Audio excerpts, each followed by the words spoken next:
14절의 말씀을 보면 예수님께서 한 말 못하게 하는 귀신을 쫓아냈다고 했습니다. 여러분, 이 귀신 들리게 되면요, 대체로 말이 많아집니다. 말을 크게 합니다. 그리고 그 말하는 것을 억제시키지를 못합니다. 그래서 주변을 소란스럽게 하고 큰 소리로 막 고성방가듯이 이렇게 되죠. 근데 오늘 이 성경 오늘 말씀에 보면 귀신 들렸는데요, 말을 못하게 돼버리는 거죠. 물론 말 못하는 데 있어서는 여러 가지 원인들이 있을 수가 있는데요, 어떤 사람들은 평소에는 말을 잘하다가 무대에만 딱 이렇게 서면 말 못하는 경우들이 있죠. 그걸 가리켜서 이제 무대 공포증 그렇게도 얘기를 하죠. 유재석 씨 같은 경우에 글이 썼다고 하지 않습니까? 카메라만 돌아가면 아니 그렇게 말 잘하고 평소에 사석에서 누구보다도 말하는 데 있어서만큼은 참 인정받는 그런 사람이 카메라가 돌아가면 버벅거리고 그렇게 흥이 많던 사람이 막 틀리고, 유재석 씨가 참 그런 걸로 인해서 오랜 무명 생활을 했다고도 하지 않습니까? 그런데 이제 참 그런 것들을 이제 극복했습니다만, 사람들 이처럼 어떤 그런 강박증이라든지 또는 어떤 자신의 참 그런 핸디캡 약점 때문에 말 못하는 경우들도 이제 있습니다. 근데 오늘 성경에 나와 있는 이 사람은 귀신 때문에 못하게 된 것입니다. 그러니까 얼마나 좀 답답하겠습니까? 말하고 싶은데요, 말을 못하는 농아인 그런 것처럼 전혀 말을 못하는 것이죠. 이러한 모습을 보고 주님께서 너무나 안타깝게 여기기 때문에 그에게 있는 귀신을 쫓아내 주셨습니다. 그래서 그가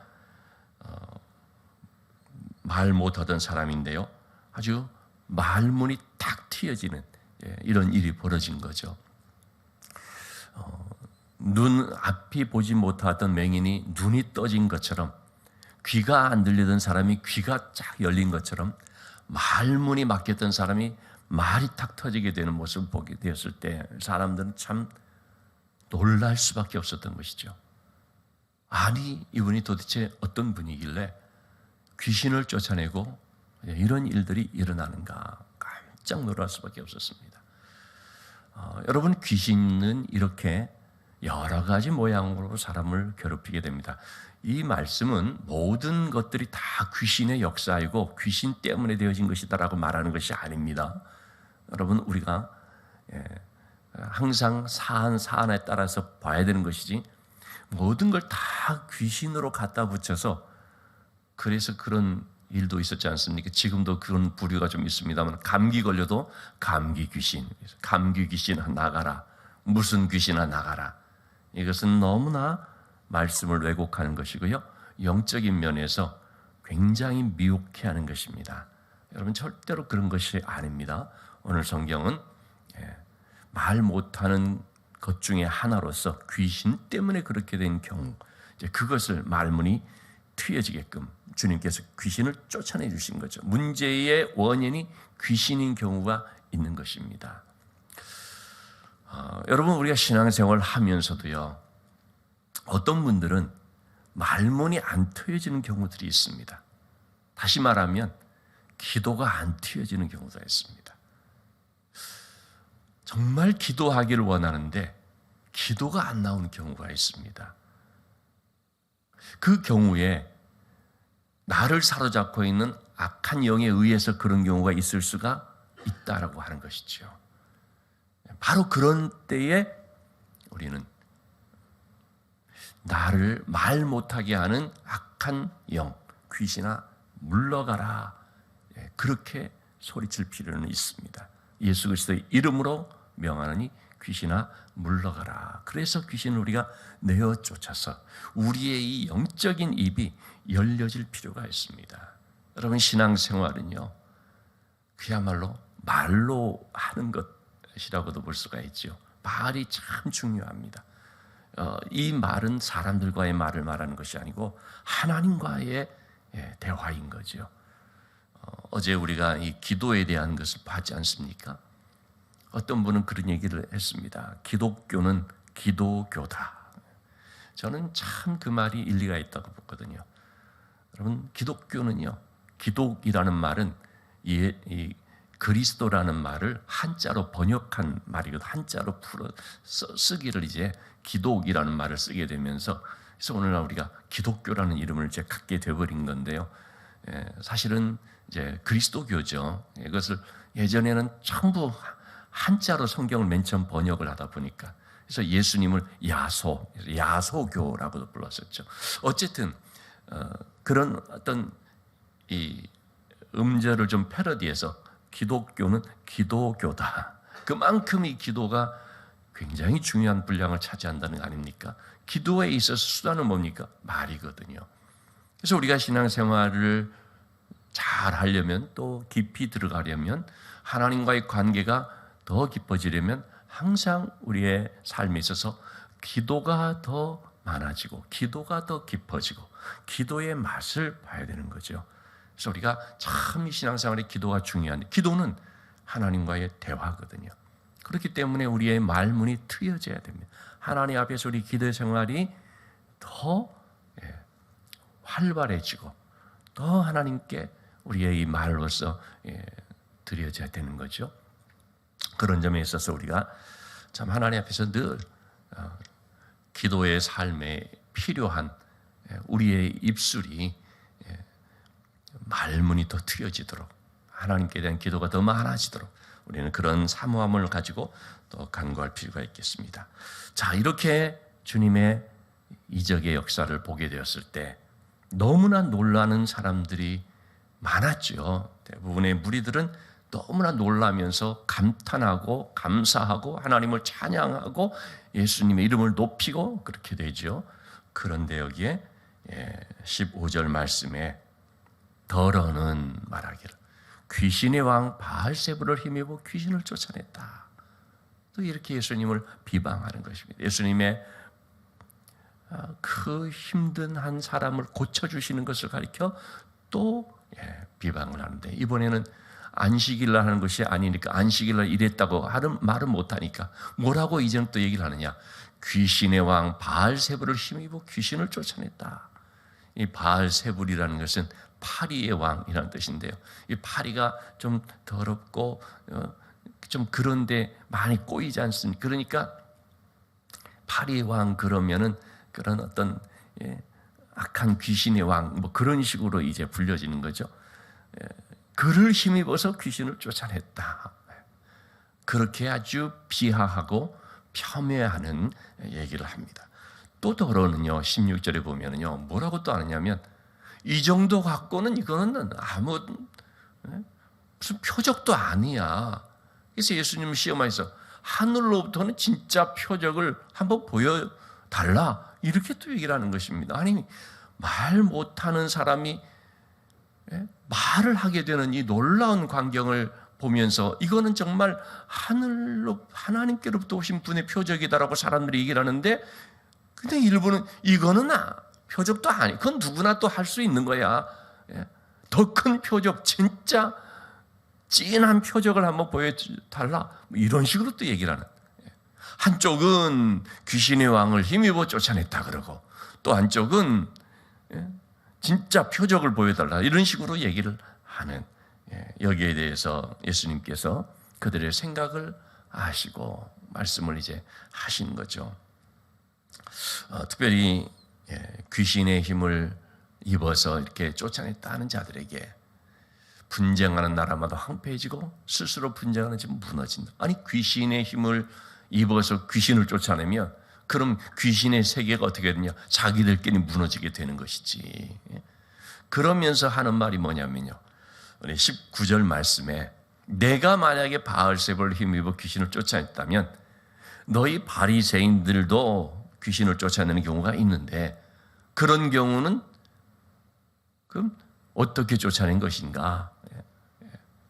바로 바리새인 중에서 이렇게 축사, 이 귀신을 기도하면서 귀신을 쫓아내는 그런 사람들이 재판관이 될 것이다. 그런 사람들이 대답을 하게 될 것이다.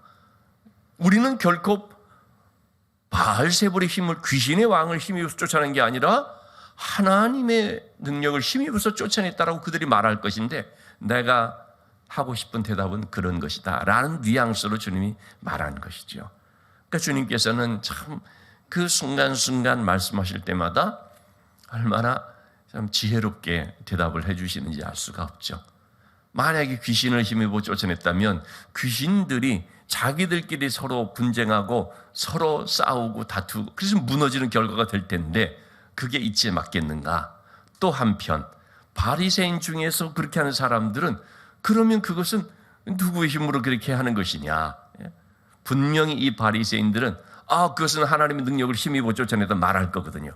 그럼 예수님이 하는 거는 그렇지 않고 바리새인들이 하는 거는 그런가? 참 오늘날도 보면 여러분 그렇지 않습니까? 똑같은 걸 놓고서 자기 편이면은 죄 없다 그러고 남의 편으로 보여지면 죄 있다 그러는 것처럼, 그런 것을 예수님께서 좀 꼬집어 얘기를 한 것이죠. 자, 그러면서 20절의 말씀입니다. 내가 만일 하나님의 손을 힘입어 귀신을 쫓아낸다면, 만일이라는 표현을 썼지만 주님께서 대답하시는 것은 내가 하나님의 능력을 힘입어서 귀신을 쫓아낸다는 말씀이죠. 그렇다면 하나님의 나라가 이미 너희에게 임하였느니라 말합니다. 여기서 이 하나님의 나라가 이미 너희에게 임하였다라는 것이 뭐겠습니까? 하나님의 나라는 곧 예수 그리스도를 말하는 것입니다. 하나님의 나라는 하나님께서 이루시는 통치를 말하죠. 어제 우리 주기도문에 대한 내용을 봤지 않습니까? 나라가 임하옵시며, 나라라는 것은 통치의 개념입니다. 하나님의 통치가 시작되고 하나님의 통치가 지금 이미 이루어지고 있다라고 하는, 자, 그럼 이 하나님의 나라의 통치가 누구를 통하여서 이루어지는 것입니까? 예수 그리스도를 통해서 되는 것이죠. 그래서 예수님은 이 바리새인들, 그리고 또는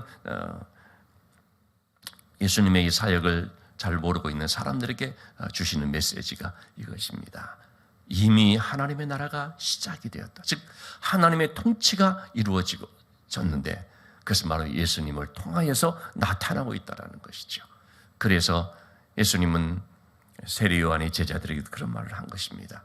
너희가 보고 들은 것을 가서 세례 요한에게 전하라. 가난한 자에게 복음이 전파되고 맹인들이 눈을 뜨고 걷지 못하던 자들이 걷고, 그리고 갇혀있는 자들에게 자유가 선포되고, 이사야에서 말씀하신 하나님 나라가 임하게 될 때 나타나는 이 모든 일들 지금 이루어지고 있다. 누굴 통해서요? 예수님을 통해서. 그것을 잘 전하도록 얘기를 하죠. 자, 그리고 이어서 하는 참 아주 중요한 말씀이라고 하겠는데요. 우리가 정말 참 새겨 드려야 될 그런 한 말씀을 이제 하시면, 한 비유의 말씀을 하는 것이죠. 자, 일단은 강한 자가 약한 자를 굴복시킨다는 이제 이런 말씀을 하는 것인데요. 우리 22절의 말씀에 더 강한 자가 와서 그를 굴복시킬 때에는 그가 믿던 무장을 빼앗고 그의 재물을 나누느니라. 여러분, 인간의 역사는 전쟁의 역사다라는 말을 하지 않습니까? 얼마나 많은 전쟁이 있어 왔는지. 그나마도 21세기 들어서 조금 전쟁이 좀 덜한 편이다 그러는데, 작년 이 러시아가 또 우크라이나를 침공하면서 세계 경제를 어렵게 만드는 이런 일들도 지금 전개되고 있는데요. 여러분, 전쟁 중에서도 가장 큰 전쟁은 어떤 전쟁이겠습니까? 영적 전쟁이라고 할 수 있습니다. 이 영적 전쟁도 인간 세상 속의 전쟁과 이제 동일한 어떤 원리가 있죠. 강한 자가 약한 자를 결박시킨다는 것입니다. 강한 자가 약한 자를 굴복시킨다는 것입니다. 이 전쟁에 있어서 힘이 없는 자는 힘이 있는 자에게 결국 무릎을 꿇고 또는 빼앗기고 또는 끌려가고 그런 것을 보게 되죠. 영적인 면에서도 주님이 그런 얘기를 하고 있는 것입니다. 영적 전쟁에 있어서도 승리하는 자가 누구고 누굽니까? 강한 자가 승리하죠. 그 강한 자가 누군가? 강한 자를 힘입는 자가 강한 자죠. 가장 강한 영적 권세를 가지신 분은 하나님이시지요. 하나님의 손을 힘입어야 우리가 이 약한 영, 귀신과의 싸움에서 승리할 수가 있는 것이죠. 때문에 우리는 참 날마다 하나님의 능력을 힘입기를 기도할 필요가 있죠. 내 힘으로는 여러분 어떻게 이 악한 마귀의 괴계와 그 어떤 그의 그러는 우리를 시험하는 것들을 우리가 이길 수가 있습니까? 내 힘으로는 안 됩니다. 그렇다고 세상에 뭘 가지고 싸움에 나가게 되면 그걸 의지해서 이길 수 있습니까? 여러분 세상에 있는 그 무엇이 악한 권세를 이길 수 있는 능력이 되는 것이 있습니까? 돈이 그렇습니까? 세상 권세 그렇습니까? 전혀 그렇지가 않죠. 다 번번이 나가 깨질 수밖에 없습니다. 이 악한 마귀 권세를 결박시킬 수 있는 것은 오직 예수 그리스도의 이름의 능력밖에는 없지요. 그래서 주님은 강한 자가 약한 자를 굴복시키게 되는데 그를 결박시키기 위해서는 정말 강한 힘이 필요한데 그 강한 힘은 하나님의 능력과 권세를 가지고 오신 예수 그리스도의 이름의 권세다라는 것을 말씀해 주시고자 하는 거죠. 그래서 오늘도 우리는 바로 이 능력을 힘입기를 기도해야 됩니다. 내 힘으로 나가는 것, 내 열심으로 나가는 것이 아니라 내 지혜가 아니라 예수 그리스도의 능력. 그래서 베드로가 말한 것처럼 남에서부터 걷지 못하는 자를 걷게 했는데 이것이 왜 이렇게 됐겠느냐? 예수 그리스도의 이름의 능력이 이렇게 했다. 예수 그리스도의 이름의 능력을 우리도 힘입어야 되는 거죠. 자, 그런데 예수님께서 이 더러운 귀신을 이제 쫓아내시지 않습니까? 예수님의 능력을 힘입을 때 더러운 귀신이 나가지 않습니까? 자, 그런데요, 24절의 말씀을 보시면요, 더러운 귀신이 사람에게서 나갔습니다. 나갔는데 이렇게 다니다가 거처할 곳이 없었다는 거죠. 그러자 이번에는 내가 나온 내 집으로 한번 돌아가야겠다. 나왔거든요. 쫓겨났거든요. 그런데 내가 나온 그 사람에게로 한번 또 들어가 볼까 하고 봤더니 25절 말씀, 가서 보니 그 집이 청소되고 수리되었거늘. 여러분 이게 무슨 말이겠습니까? 여러분 더러운 귀신이 나갔거든요. 그 사람에게서. 그러면 그 사람은 이제 어떻게 해야 되는 것입니까? 그곳에 다른 주인이 딱 들어와 있어야 되죠. 그 귀신을 쫓아내신 그분, 예수 그리스도가 주인이 돼서 들어와 있어야 되죠. 이번 주일 새벽 예배 때 성탄절 말씀을 전하면서 제가 빈 방에 대한 말씀을 좀 드렸습니다. 빈 방이 되면 안 되거든요. 우리 마음의 중심에 예수 그리스도가 주인이 돼서 내 안에 자리하고 있어야 되거든요. 그래서 그분이 나의 주인 되고 내가 그분을 중심에 두고 그래서 말씀을 따르면 이렇게 내가 되거든요. 여러분 더러운 귀신이 있었습니다. 귀신을 쫓아내셨습니다. 그러면 그 자리에 주님이 주인이 돼서 딱 안방을 차지하고 있어야 더러운 귀신이 더 이상 얼씬거릴 수가 없는데요. 그런데 귀신은 나갔는데 그 자리에는 그냥 비어져 있었던 거죠. 아니면 자신의 어떤 욕심이나 인간적인 생각대로 딱 들어차 있던 거죠. 귀신이 와서 보니까 그 방이 비어져 있는 것입니다. 그래서 다시 들어와 버렸습니다. 그러자 26절 말씀이 이렇게 말하고 있죠. 이에 가서 저보다 더 악한 귀신 7을 데리고 들어가서 거하니 그 사람의 나중 형편이 전보다 더 심하게 되느니라. 여러분 이 말씀은 우리 신앙생활에 있어서 굉장히 그 중요한 부분을 말해주는 것이라고 생각을 해야 됩니다. 예수님께 은혜를 받았는데요. 정말 놀라운 은혜를 받았음에도 불구하고 예수님을 나의 주인으로 영접하지 않게 되면 어떤 문제가 생깁니까? 이전보다 더 심한 악한 삶이 되어버릴 수 있다는 것입니다. 그러니까 한번 은혜 받은 것으로서 끝나버리면 절대로 안 되는 거죠. 은혜 받았다는 것은 뭐냐면 내가 이제 하나님께로 나와서 새 삶을 살게 하는 계기가 되는 것이거든요. 그 한 번 그 은혜 받은 것은 그것이 본질이 아니고 그 전부가 아니고요. 그건 이제 하나님의 자녀로 살게 우리를 이끌어주는 하나의 그런 계기가 되는 것일 뿐입니다. 그래서 그걸 통해서 이제는 본격적으로 하나님의 자녀의 삶으로 나가야 되는 거거든요. 예수 그리스도가 내 주인이 되셔야 되는 거거든요. 내가 이제는 정말 하나님의 말씀에 순종하는 삶을 살겠다라고 해야 되는 거거든요. 그렇지 않고 그냥 있어버리면 어떤 일들이 벌어지는가? 그러면은 이걸 통해서요 더 잘못되어 버릴 수 있는. 그러니까 참 주님의 은혜로 말미암아 이제는 자유함을 얻게 됐습니다. 바울 사도가 바로 이 부분을 이제 갈라디아에서 말하는 것인데요. 우리 수요일마다 갈라디아에서 말씀 보고 있는데 자유함을 얻게 되지 않습니까? 근데 이 자유를 가지고 어떻게 돼버리는 거예요? 육체의 기회로 삼아버리는 것이죠. 그러니까 이전의 형편보다 더 심해져 버리는 거죠. 이전에는 죄를 지어도 가책이 있었는데요. 이후에는 이제 죄를 지어도 난 괜찮아.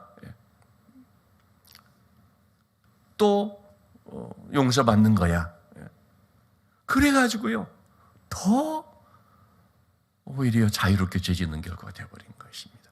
그래서 주님이 여러분, 그래서 우리가 이 성경을 보면서 한 문장 한 글씨를 흘리지 말고 잘 새겨들어야 되는 것이 바로 이런 부분인데, 요한복음 5장에 보면 38년 된 병자를 주님이 고쳐주십니다. 그 병자의 병 근원이 죄 때문인지 무엇 때문인지 우리가 정확히 알 수는 없습니다. 어쨌든 주님께서 그를 고쳐주시죠. 일어나 내 자리를 들고 걸어가라. 38년 된 병자가 자리를 들고 걸어가는 일이 벌어졌을 때 이건 놀라운 일이거든요. 그때 주님이 요한복음 5장 14절 말씀인데 이렇게 말씀하십니다. 네가 나았으니 더 심한 것이 생기지 않게 다시는 죄를 짓지 마라. 그럼 이 말이 뭐겠습니까? 이렇게 은혜 받았으니 이제 너는 예수님을 주인으로 삼는 삶이 되어야 한다. 이 말인 것입니다. 이렇게 은혜 받았음에도 불구하고 죄 짓는, 여러분 건강이 없을 때는 죄도 못 지었어요. 움직이지 못할 때는 죄도 못 지었습니다. 그런데 걷게 되니까 그 걷게 된 걸 통해서 자유로운 몸이 됨으로써 하나님께 나가서 마음껏 찬양할 수도 있고 하나님을 섬길 수도 있지만 또 한편으로 어떻습니까? 그 두 다리를 가지고요 죄 짓는 데로 가버릴 수가 있습니다. 주님이 그 말씀을 하신 것입니다. 받은 은혜를 가지고 하나님을 섬기고 그 받은 은혜 가운데 주님이 중심이 되도록 해야 되는 것이지, 그렇지 않을 경우에는 그 받은 은혜를 통하여서 방탕한 삶이 되어버릴 수 있다는 거죠. 요한복음 8장에 보면 가늠하다가 현장에서 붙잡힌 여인이 예수님께 끌려오죠. 예수님께서 또 너희 중에 죄 없는 자가 돌로 치라 해서 다 물러가죠. 예수님 말씀하시죠. 나도 너를 더 이상 정죄하지 않겠다. 그러면서 하신 말씀 뭡니까? 요한복음 8장 11절의 말씀에 가서 다시는 죄를 범하지 마라. 이게 어떤 끔찍한 상황에서 노임을 받았거든요. 진리가 너희를 자유케 하리라. 요한복음 8장에 나와 있는 말씀이죠. 그 말씀 저렇게 해주셨는데, 여러분 이걸 가지고 다시 죄 짓는 사람, 다시 과거의 그런 정욕적인 삶으로 돌아가 버리면 어떻게 됩니까? 그 형편이 더 심해져 버리는 것이죠. 그래서 죄를 짓는 자마다 죄의 종이니라 주님 말씀을 하신 것인데요. 여러분 이처럼 우리가 은혜 받았으면 그 다음은 어떻게 해야 되느냐? 오늘 말씀의 결론으로 좀 이 말씀을 보고 싶습니다. 28절 말씀입니다. 예수께서 이르시되 오히려 하나님의 말씀을 듣고 지키는 자가 복이 있느니라. 당신을 먹인 저지, 당신을 뵌 태가 복이 있습니다라는 그 말에 대해서 예수님은 오히려 하나님의 말씀을 듣고 지키는 자가 복이 있느니라.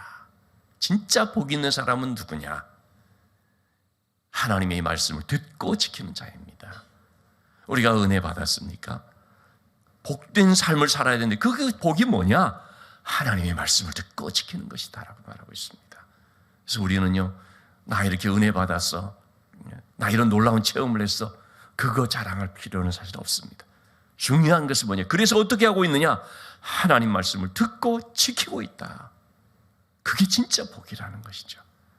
그래서 여러분, 우리는 받은 바의 은혜를 통해서 하나님의 말씀으로 더 나가고 더 하나님 말씀 순종하기를 힘쓰는 삶을 살아야 된다 하는 것을 다시 한번 깨닫게 됩니다. 여러분, 금년 한 해도 우리가 기도와 말씀으로 살기를 힘썼다면 신년도 새해는 더욱더 힘써야 될 줄로 믿습니다. 신년도의 표를 가르쳐 지키게 하라라는 표로 삼았습니다. 근데 거기에 앞에 하나 붙였습니다. 삶으로 가르쳐 지키게 하라. 말로가 아니고 부모된 우리들이 자녀들에게, 기성세대가 다음 세대에게 삶으로서 가르쳐 지키게, 이렇게 우리 신앙교육의 본이 되는 삶이 되어 있으면 하는 의미에서 그런 것인데요. 여러분, 우리가 진짜 복 있는 삶은 하나님의 말씀을 듣고 지키는, 순종하는 삶이다라는 것을 기억하고 오늘도 우리의 삶이 그런 은혜가 있게 되기를 주님의 이름으로 축원합니다.